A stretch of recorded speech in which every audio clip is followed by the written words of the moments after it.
প্রিয় জীবন, আজ কেন জানি কলম চলছে না, মনটাও স্তব্ধ।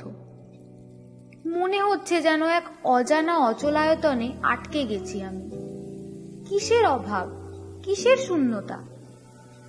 কি নেই নাকি কে নেই, এই প্রশ্নের উত্তর আজ আর খুঁজে পাই না। অনুভূতিরা সব বোবা হয়ে যেন ইট পাথরের দেওয়াল ঘেরা এক প্রাচীন দরজার কোণে ঠাঁই নিয়েছে।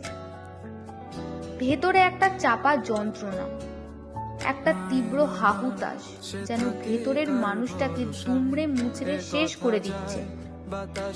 এ এক অসহ্য শূন্যতা যা প্রতিদিন আমায় গ্রাস করছে। আমি ক্রমশই যেন এক যন্ত্রচালিত পুতুলে পরিণত হচ্ছি।